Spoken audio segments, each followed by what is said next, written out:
Bien, nous voici donc à la deuxième partie de notre séminaire sur le passif et je vais juste vous donner quelques petits conseils pour bien faire les exercices. Alors, premièrement,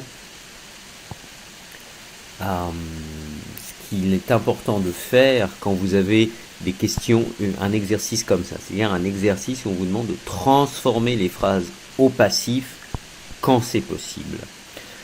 Qu'est-ce qu'il va falloir faire? Eh bien, il va falloir regarder le verbe et regarder si, donc, première chose, regarder le verbe et puis regarder si le verbe a un complément d'objet et si le complément d'objet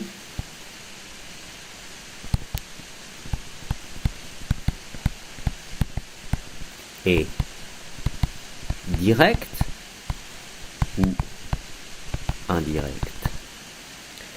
Si le complément d'objet est indirect, alors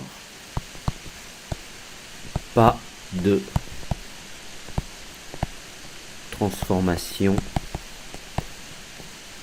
possible. Donc ici, vous avez le verbe téléphoner et on dit téléphoner à quelqu'un. Donc, vous avez un complément d'objet indirect et la transformation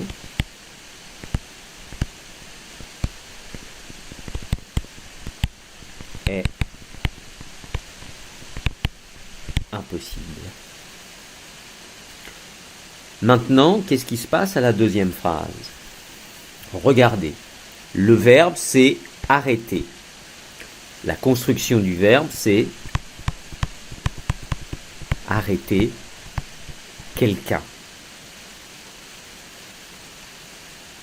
Donc, on a un complément d'objet direct. On va donc pouvoir faire la transformation au passif. On aura donc l'objet direct qui va devenir le sujet de la phrase, notre verbe qui va se transformer. Quel temps avons-nous ici? Nous avons le passé composé. Donc, on utilisera le passé composé de l'auxiliaire être. Donc, on dira les contrebandiers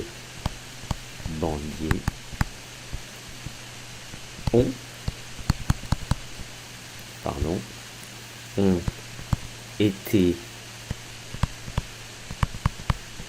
arrêtés, puis on introduit l'agent par le douanier.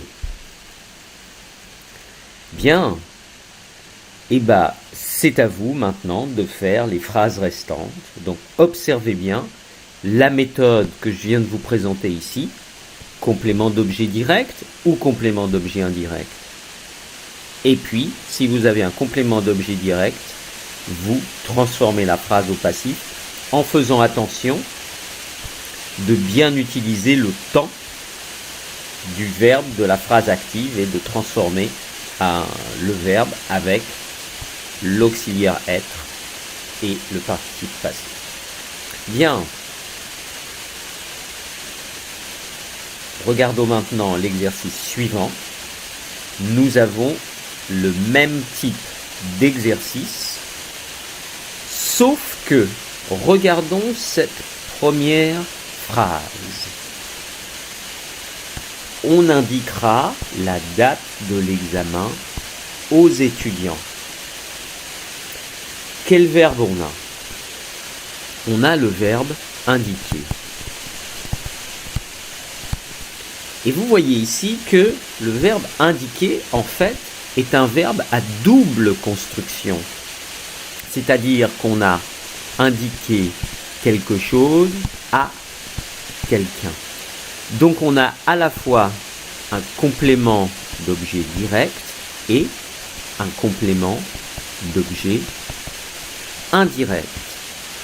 Donc, c'est votre complément d'objet direct qui pourra être le sujet de votre phrase.